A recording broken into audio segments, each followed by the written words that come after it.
ونعوذ بالله من شرور أنفسنا ومن سيئات أعمالنا من يهده الله فلا مضل له ومن يضلله فلا هادي له ونشهد أن لا إله إلا الله وحده لا شريك له ونشهد أن سيدنا ومولانا محمدا عبده ورسوله صلى الله عليه وسلم.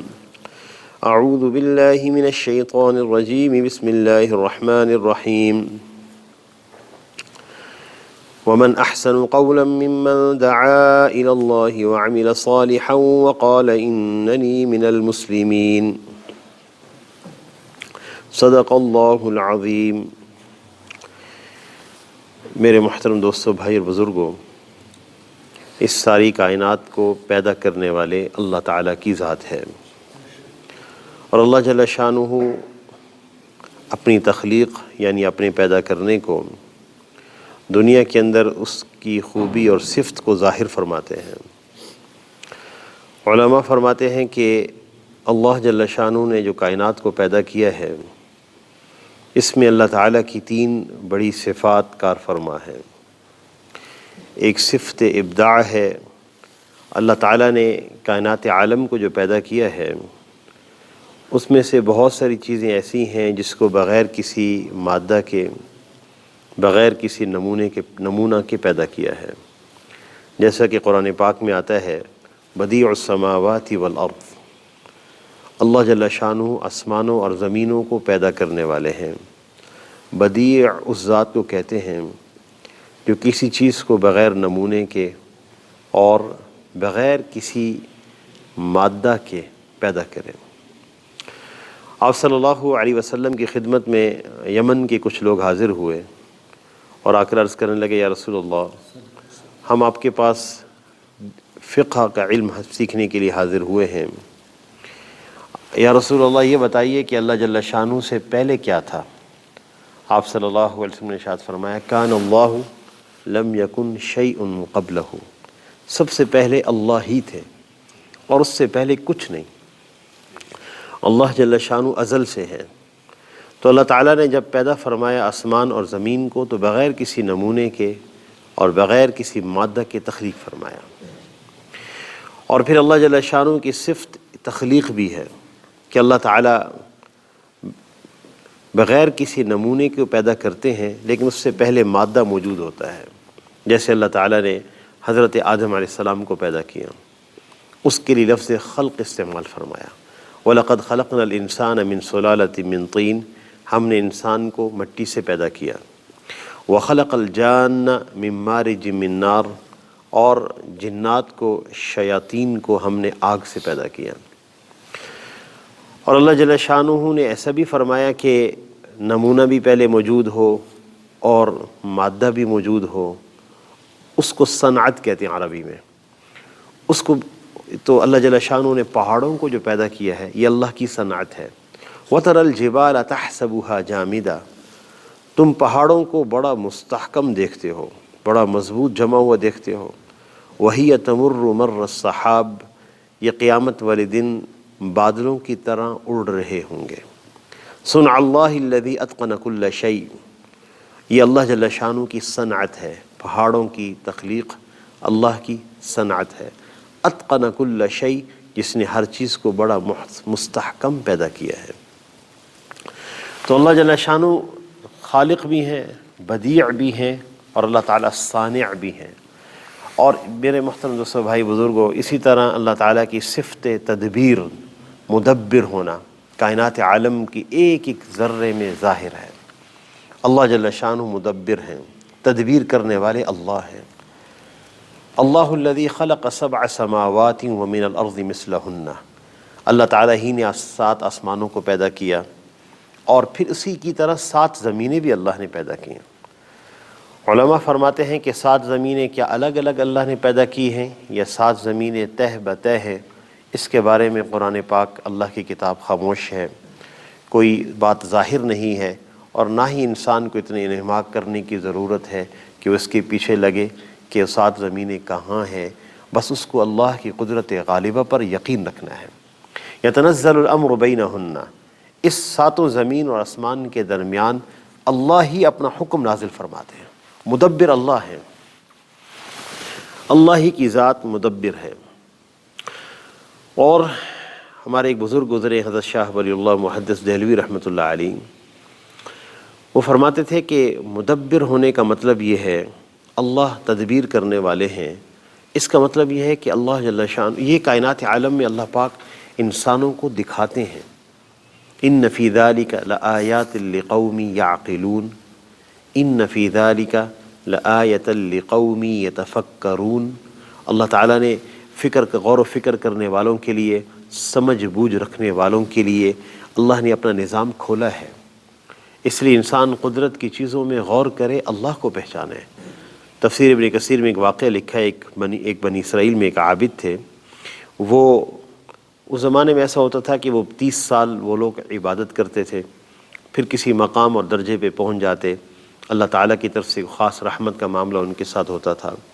تو ایک بنی اسرائیل کے ایک عابد 30 سال عبادت کی انہوں نے، تو ان پر کوئی خاص رحمت کا یا اللہ کی طرف متوجہ ہونے یا اللہ کی طرف کوئی توجہ کا اظہار نہیں ہوا۔ تو انہوں نے اپنی والدہ سے یہ بات عرض کی، تو ان کی والدہ نے کہا کہ شاید ایسا ہوا ہو کہ تم نے جب آسمان کی طرف دیکھا ہو تو کبھی اللہ کی تخلیق کی طرف تمہارا ذہن نہ گیا ہو۔ کہنے لگے ہاں ایسا تو ہوا ہے۔ فرمایا اس لیے اللہ تعالیٰ نے تمہارے اوپر اپنی رحمت کو نازل نہیں فرمایا۔ کائنات عالم میں اللہ جل شانہ کی تخلیق اور قدرت کے اظہار ہیں۔ مدبر ہونا اللہ کی صفت ہے، اور صفت کا ایک اظہار یہ ہوتا ہے کہ اللہ تعالیٰ اسباب سے تاثیر کو سمیٹ دیتے ہیں، صلاحیتوں کو سمیٹ دیتے ہیں۔ یہ بھی اللہ کی قدرت اور تدبیر کا اظہار ہے۔ حدیث میں آتا ہے کہ قرب قیامت میں دجال کا ظہور ہوگا، اور دجال ایک آدمی کو قتل کر دے گا، قتل کرنے کے بعد اس کو زندہ کرے گا۔ اب اللہ نے اس کو صلاحیت دی ہوگی، وہ زندہ ہو جائے گا انسان، اور پھر اس سے کہے گا کہ تو میرا اقرار کر، مجھے رب مان، مجھے خدا مان یا الہ مان، تو وہ ایمان والا انکار کر دے گا۔ تو دجال اس کو دوبارہ قتل کرنا چاہے گا تو اللہ تعالیٰ اس سے یہ صلاحیت کو سلب کر لیں گے، وہ قتل نہیں کر سکے گا۔ اللہ جل شانہ کسی کی صلاحیت کو سلب فرما لے، اسباب سے تاثیر ختم کر دیں، یہ اللہ جل شانہ کی قدرت اور تدبیر کا اظہار ہوتا ہے۔ اور کبھی ایسا ہوتا ہے کہ اللہ تعالیٰ کسی صلاحیت کو بڑھا دیں، یہ بھی اللہ کی قدرت اور اللہ جل شانہ کی مدبر ہونے کی صلاحیت کا اظہار ہے۔ آپ صلی اللہ علیہ وسلم کے زمانے میں حضرت ابو ہریرہ رضی اللہ تعالیٰ عنہ نبی صلی اللہ علیہ وسلم کی خدمت میں حاضر تھے کہ آپ صلی اللہ علیہ وسلم نے ارشاد فرمایا کہ تمہارے پاس کچھ کھجوریں ہیں کہ جس میں ہم لوگوں کو کھلا دیں۔ انہوں نے عرض کیا یا رسول اللہ میرے پاس اس تھیلے میں اتنی ہی کھجوریں ہیں۔ چھوٹا سا تھیلا تھا، انہوں نے وہ کھجوریں نکال کر نبی صلی اللہ علیہ وسلم کی خدمت میں پیش کر دیں۔ آپ صلی اللہ علیہ وسلم نے ان کھجوروں پر ہاتھ رکھا، دم فرمایا اور فرمایا اس کو اپنے تھیلے میں رکھ لو، کھاتے بھی رہو اور کھلاتے بھی رہو۔ تو ابو ہریرہ رضی اللہ تعالیٰ عنہ کہتے ہیں کہ میں نے حضور صلی اللہ علیہ وسلم کے زمانے میں وہ کھجوریں اس تھیلے سے نکالیں، کھائی بھی اور کھلائی بھی، اور پھر حضرت ابو بکر صدیق رضی اللہ تعالیٰ عنہ کا دور آیا، کم و بیش 2 سال پہ محیط، میں نے اس میں سے کھجوریں نکالیں، کھلائی بھی اور کھلائی بھی۔ پھر حضرت عمر فاروق رضی اللہ تعالیٰ عنہ کا دور آیا، اور پھر حضرت عثمان رضی اللہ تعالیٰ عنہ کا دور آیا۔ ان کے دور تک میں کھجوریں اس میں سے نکالتا رہا، کھاتا بھی رہا، کھلاتا رہا۔ 1000 من کھجوریں میں نے اس تھیلے میں سے نکالی ہیں۔ اور وہ فرماتے ہیں کہ حضرت عثمان رضی اللہ تعالیٰ عنہ کی شہادت پر مجھے 2 دکھ تھے، ایک ان کی شہادت کا، دوسرا تھیلے کے گم ہو جانے کا۔ اللہ جل شانہ کسی چیز کو بڑھا دے، اللہ تعالیٰ اس کے بارے میں پوری قدرت رکھتے ہیں، اور اسی طرح اللہ جل شانہ کسی سبب سے تاثیر کو ختم فرما دیں، یہ بھی اللہ کی تدبیر مدبر ہونے کی نشانی ہے، بہت بڑی نشانی۔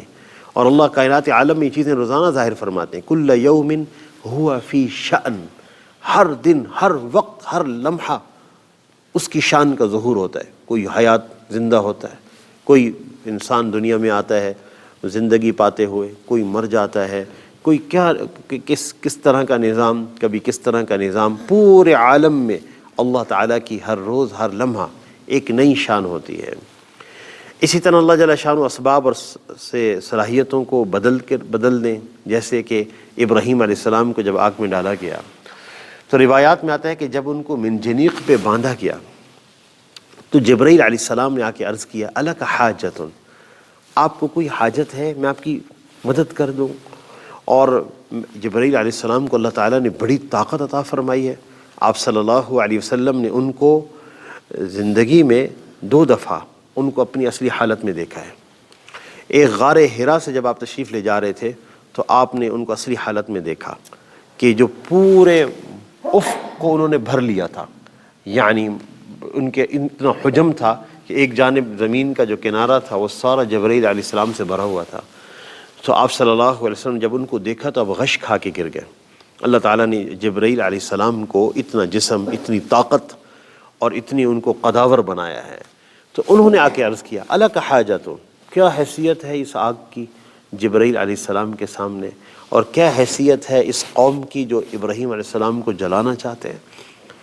ایک قوم پر عذاب نازل ہوا کہ ان کو صیحہ، چیخ کے عذاب نے پکڑا. ایک فرشتے نے آ کے چیخ ماری، اس میں اتنی طاقت تھی کہ ان کے کلیجے پھٹ گئے. فاخذتهم الصیحہ، چیخ نے پکڑ لی. اتنی طاقت اللہ نے رکھی ہے.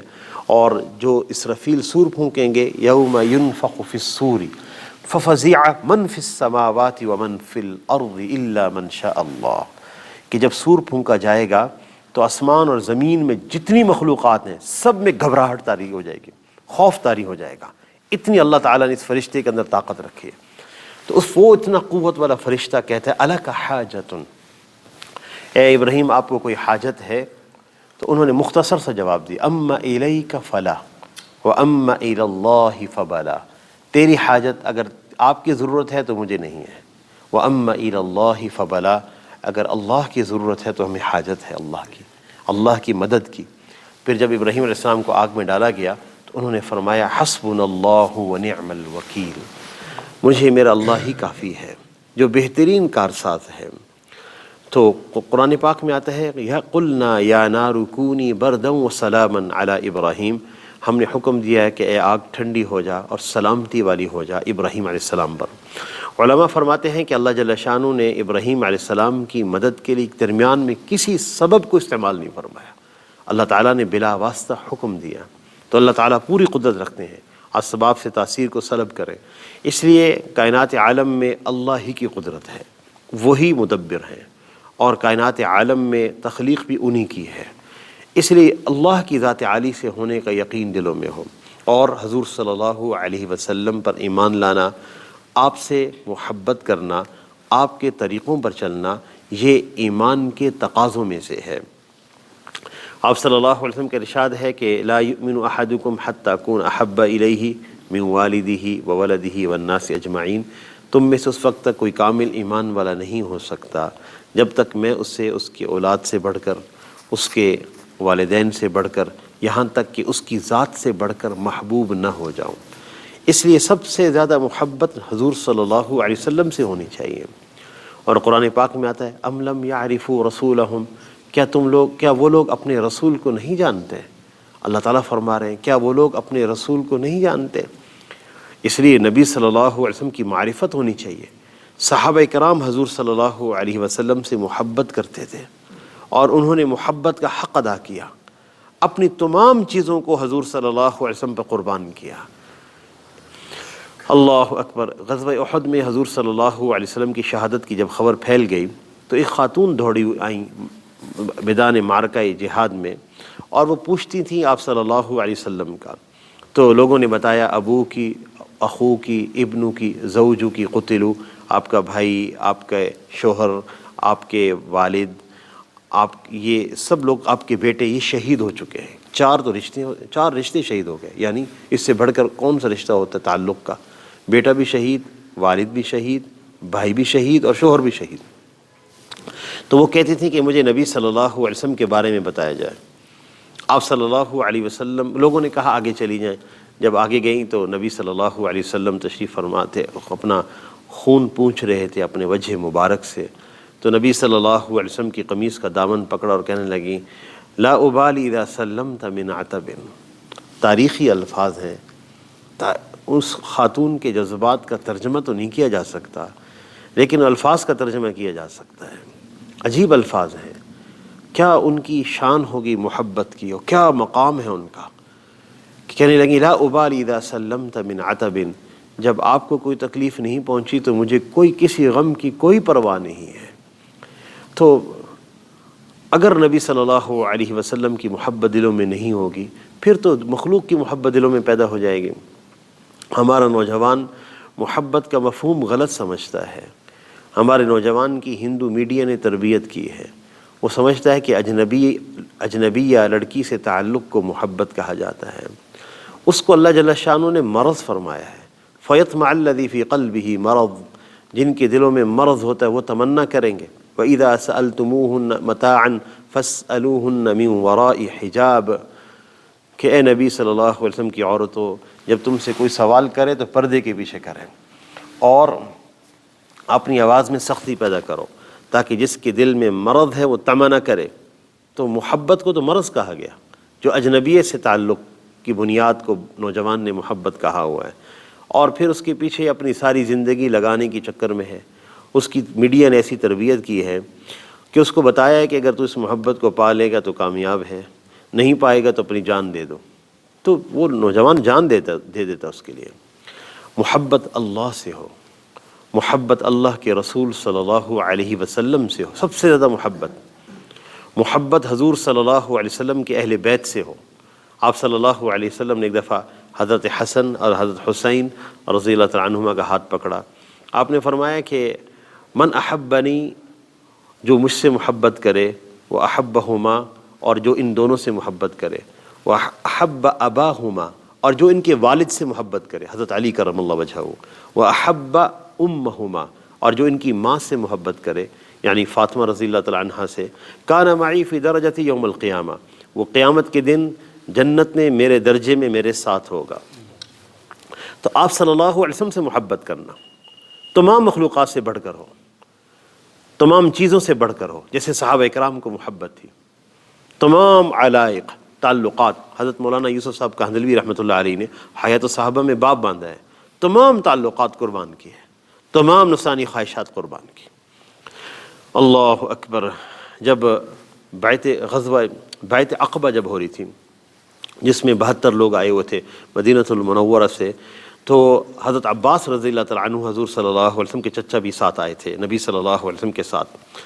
انہوں نے مدینہ المنورہ والوں سے کہا کہ تم جانتے ہو کہ اگر تم نے ان کے ہاتھ پر بیعت کی تو پھر پورے عرب کی تلواریں تمہارے خلاف اٹھ جائیں گی، خون بہنے والی، خون کی ندیاں بہیں گی، اور رات کی تاریکی ہوگی، یعنی قتل ہوگا عام اور خون بہے گا، ایسا ہوگا تمہارے ساتھ، کیا تم اس پر راضی ہو؟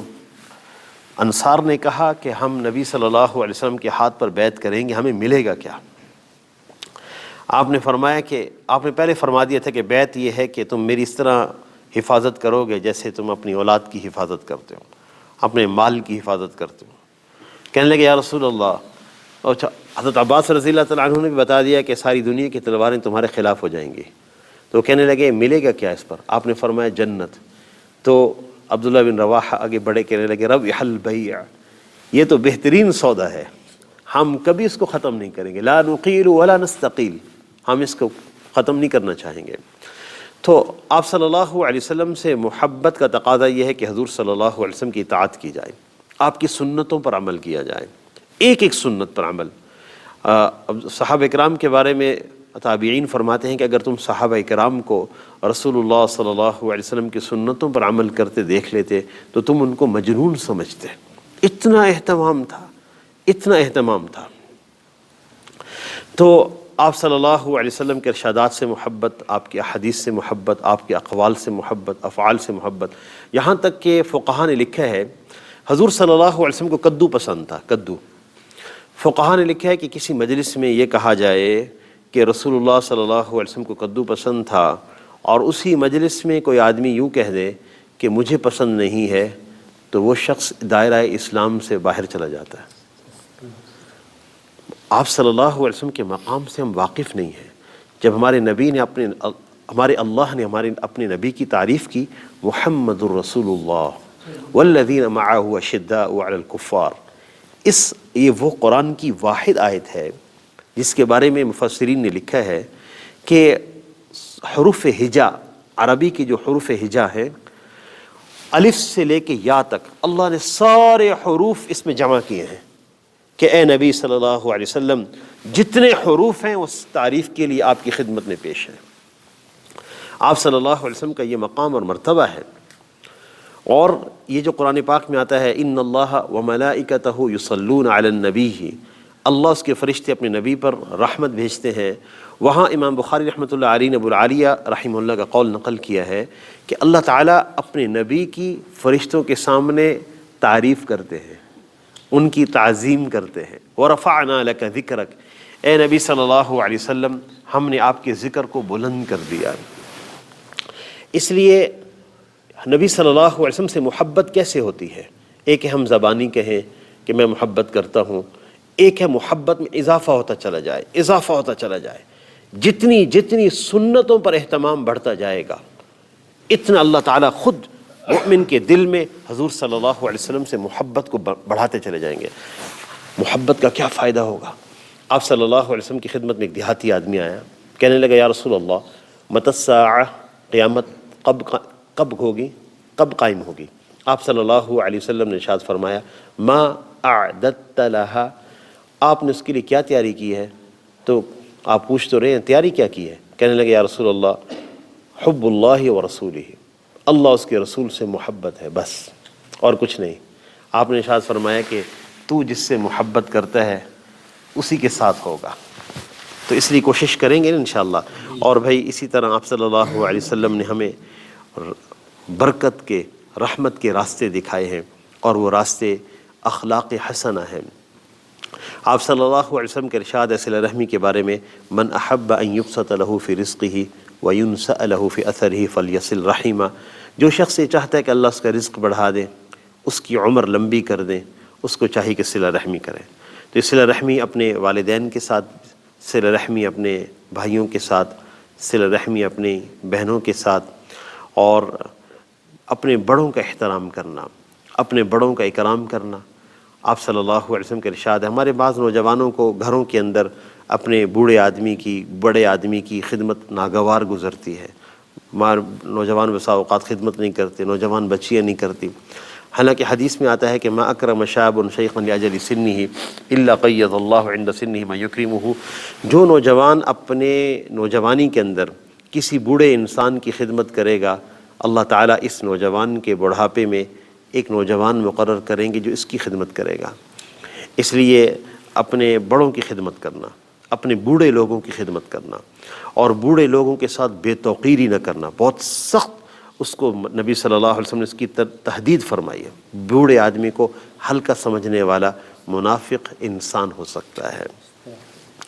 اور پھر جو ہے اسی طرح میرے محترم دوستو بھائی بزرگوں، ہماری عمومی برادری کے حقوق بھی ہمارے اوپر، اور اس میں یہ ہے کہ امانت میں خیانت نہ کرنا۔ ان اللہ یأمرکم ان تؤدوا الامانات الی اہلھا، اور پھر جو وعدہ کیا اس کو پورا کرنا۔ واوفوا بالعہد، تم وعدہ پورا کیا کرو، کل تمہارے وعدوں کے اور تمہارے ایفاء عہد سے متعلق کل تم سے قیامت کے دن سوال ہوگا۔ اور مسلمان کے مالی معاملات کے ساتھ مسلمان کے ساتھ ایسا معاملہ رکھا جائے اس کو مالی اعتبار سے نقصان نہ پہنچایا جائے، یہ بھی مسلمان برادری کے اور انسانی برادری کے حقوق میں سے ہے۔ اس کی کوشش کریں گے نا انشاءاللہ۔ اور میرے محترم دوستو بھائی بزرگوں، اللہ جل شانہ نے آپ صلی اللہ علیہ وسلم کو قیامت تک کے آخری انسان اور پورے عالم کے نبی بنایا ہے۔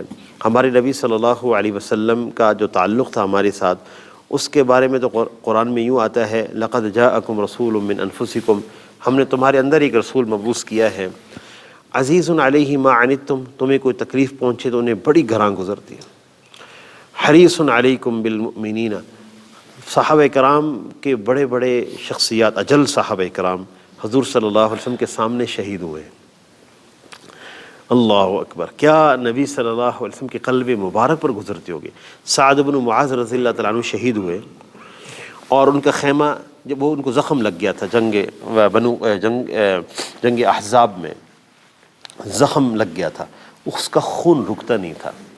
طبیبوں نے کہہ دیا تھا کہ یہ بچیں گے نہیں۔ بنو قریظہ کا فیصلہ بھی انہی کے ہاتھ سے کرایا گیا تھا، اور وہ بھی اللہ کے حکم سے ہوا تھا۔ گھوڑے اپنے خچر پہ سوار تشریف لائے، دراز گوش پہ سوار تشریف لائے اور فیصلہ کیا تھا۔ تو ان کا خیمہ مسجد میں لگایا گیا تھا کہ نبی صلی اللہ علیہ وسلم کا ارشاد تھا کہ میں ان کی حالت کو دیکھتا رہوں۔ تو سعد بن معاذ رضی اللہ تعالیٰ عنہ کی جب انتقال ہونے لگا تو خون کے فوارے چھوٹ رہے تھے زخم سے، اور ہمارے نبی صلی اللہ علیہ وسلم ان کو اپنے قریب کر رہے تھے، اور خون آپ صلی اللہ علیہ وسلم کے جو ہے وہ کپڑوں پر بھی اور آپ کے وجہ مبارک پہ جا رہا تھا۔ صحابہ کرام چاہتے تھے کہ ان کا خون نبی صلی اللہ علیہ وسلم پہ نہ گرے، لیکن آپ اور ان کو اپنے قریب کر رہے تھے، اور اس طرح ان کا انتقال ہوا۔ تو عزیز علیہ ما عنتم، تمہیں کوئی تکلیف پہنچے انہیں بڑی ناگوار گزرتی، بڑی گراں گزرتی۔ حریص علیکم، وہ تمہارے پر بڑے حریص ہیں، تمہیں بھلائی پہنچے، تمہیں خیر پہنچے، اور مؤمنین پر تو مہربان ہے۔ ہمارے نبی صلی اللہ علیہ وسلم مؤمنین پر مہربان ہے۔ تو آپ صلی اللہ علیہ وسلم ان ساری انسانیت کے لیے ہادی تھے، اور آپ بڑے شفیق تھے۔ آپ کی شفقت اور اخلاق کو دیکھ کر بڑے بڑے صحابہ کرام اسلام میں داخل ہوئے۔ ایک واقعہ سنا کے ہم بات مکمل کر دیتے ہیں، تاکہ ہمارے سامنے ہمارے نبی صلی اللہ علیہ وسلم کی بعثت کا مقصد سامنے آئے، بعثت سے مقصود کیا ہے۔ تو اللہ اکبر، جب ہمارے نبی صلی اللہ علیہ وسلم ہجرت فرما کے تشریف لے جا رہے تھے مدینۃ المنورہ، ابو بکر صدیق رضی اللہ تعالیٰ عنہ ساتھ تھے، تو ایک واقعہ مشہور ہوگا جو سراقہ بن مالک رضی اللہ تعالیٰ عنہ نے اسلام لانے سے پہلے، سراقہ بن مالک نے آپ صلی اللہ علیہ وسلم کو گھیرا۔ ان کے بعد جب حضور صلی اللہ علیہ وسلم آگے روانہ ہوئے، چونکہ اعلان کیا گیا تھا کہ جو نبی صلی اللہ علیہ وسلم کو پکڑ کے لائے گا 100 اونٹ دیے جائیں گے، اور جو ابو بکر صدیق کو بھی ساتھ پکڑ کے لائے گا تو 100 اونٹ دیے جائیں گے۔ وہ تلاشی میں تھے کیسے کہاں سے ان کو پکڑیں۔